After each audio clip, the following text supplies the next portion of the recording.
Hey guys, you can obviously see the title of this video. I'm going to try and explain why I have purchased an EV for the first time and why specifically I purchased a 2018 e-Golf. So I know there's probably people out there who specifically don't want an EV. That's all good. Good on you. Do your own thing.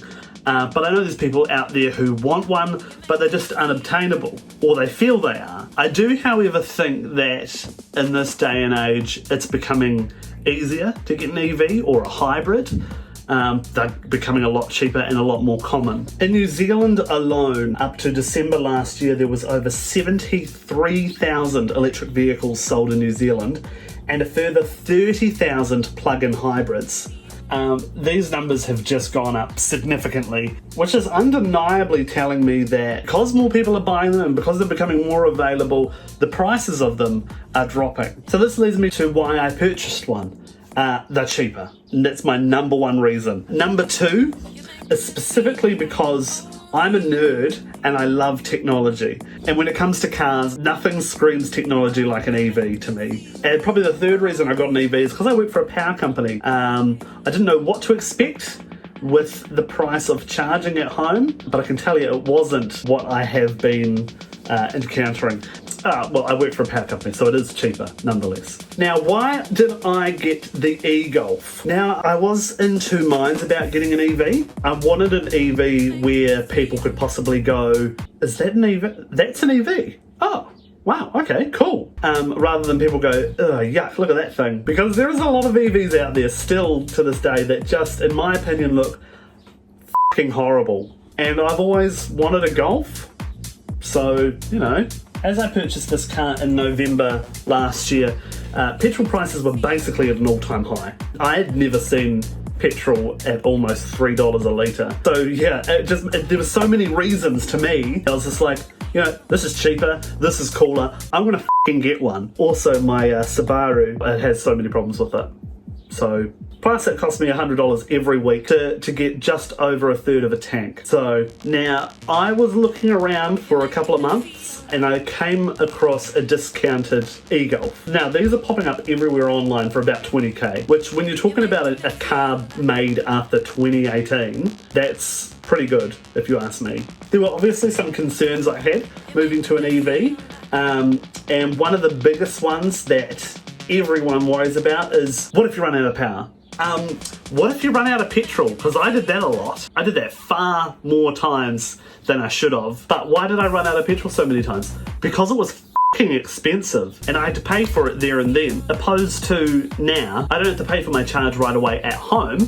I just plug it in the wall, wait for the bill at the end of the month. You know, charging at home, just topping up the battery every now and then, 1 or 2 days a week, it's gonna cost me like $4, $5 maybe. I'm just using a trickle charger at the moment. I'm not using a fast charger or a big wall box home charger. To fully charge a battery is bad for it. To fully drain a battery is terrible for it. So all of these cars have a buffer, right? My e-Golf, as an example, if I charge it to 100%, I've actually only charged it to 90%. If it drops to say 10%, there's quite possibly still another 15-20% in that battery for emergencies, but you do not want to drain it.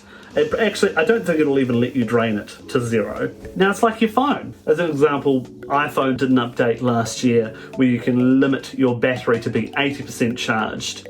Why did they do that? So you can prolong your battery life. iPhones and phones, their batteries degrade a lot quicker because we usually use them a lot more and we drain them to complete zero and fill them to complete 100. No matter what, a battery has only got a certain amount of full cycles. So there's three main reasons people don't want an EV. In 2023, according to Australian government, we're New Zealand, I'm reading off screen over here, 31% of people said a lack of charging stations. Now here in Christchurch there's over 50 charging stations and at the end of the day you can charge up your car at home. So you don't even have to go to a charging station. And if you've got a longer range vehicle as well, you really don't have to worry. As some of these new cars are coming up with range that gets up to, 600 Ks. And that brings me to the second reason people don't particularly want electric vehicles is because of the range. Now, I will admit my car is like maximum 300 Ks. That's if I'm driving extremely sensibly. But Volkswagen have come out, realistically it's around 230. And I've seen closer to that number than 300, that's for sure. I've only had the car for just over a month now, but I haven't worried once about range. And yeah, the upfront cost is one of the other things people worry about. My one came with 17,000 Ks on the clock. It's a 2018 model, so it's about, oh my gosh, it's about 6 years old now. But I got it in that 20k mark. And there's 2020 models. I almost got a 2020 model, which had under 10k on the clock.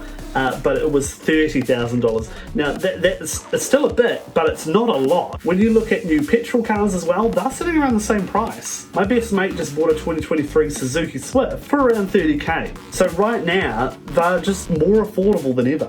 And I think they're only going to get more affordable. Another reason which I am still a little bit worried about, I'll be honest, that people don't want them, is because of battery degradation. There's a lot less moving parts in an EV. There's a lot less maintenance in these cars. I don't have to change the oil. I don't even have to change the brake pads as much because of the regenerative braking.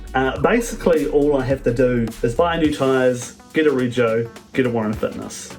I'm sorry, the one bit of maintenance that I missed there, I've got to top up the wiper fluid. But yes, batteries do degrade over time. That's just a fact. And another thing on battery degradation, fast chargers. They're not particularly good. So as an example, I've got 35 kilowatts, around 35 kilowatt, I can't remember off the top of my head, battery. That's considered on the smaller side. There are cars with smaller batteries than that still. If you're fast charging every time, this direct current and heat generated from a fast charger is just going to wear down the battery over time. So that's why it's recommended not to fast charge all the time. You can do it, say, if you're in an emergency or if you're on a road trip. Just don't make it a regular habit. Try and keep it down to every fortnight or something like that. I don't think I would have purchased my first electric car second-hand, and I got it from, well, technically second-hand, but I got it through a dealership. Dealerships will offer warranties, you know, mechanical breakdowns, all that sort of stuff. So I basically got everything I could to protect myself, because after all,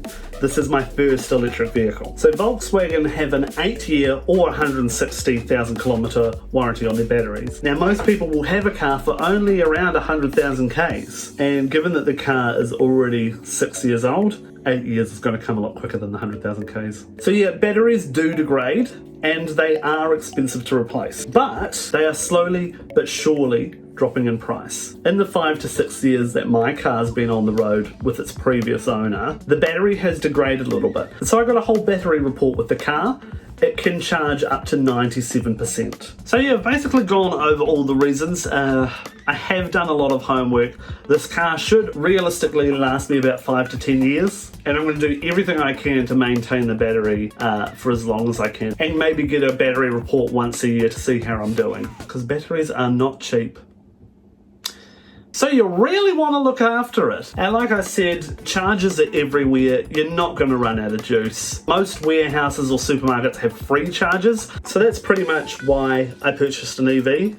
This car in particular is very fun to drive. It is instant torque, and it's very safe. It's got all the airbags, the driving assistance and things like that. But yeah, ultimately, if you have any questions about EVs or comments about them, please do leave a comment. I might make another video because there's a lot of misconceptions, a lot of myths, and a lot of just fear-mongering when it comes to people buying EVs. Don't get me wrong, I love petrol cars, but it was costing me too much to run one. Even though prices of petrol have come back down, it would still cost me too much to run one. My monthly cost for fuel now is around 20 bucks, and that's for up to 1,000 Ks, right? So if you want to save some money, buy yourself an EV. So yeah, that's pretty much the video. I'm in the car now because I'm just about to go pick up my partner from work. I might do a review on the car. I've never reviewed anything, mainly just show things that I like about it. And this is what it sounds like when I turn it on.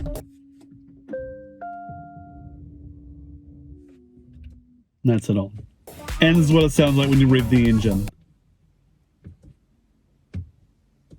Very good. So thank you guys for watching. If you have any questions about this car in particular, or maybe EVs in general, or if you just want to comment about something else, that's absolutely fine. Go ahead, I'll be in the comments. And yeah, I'll see you guys next time.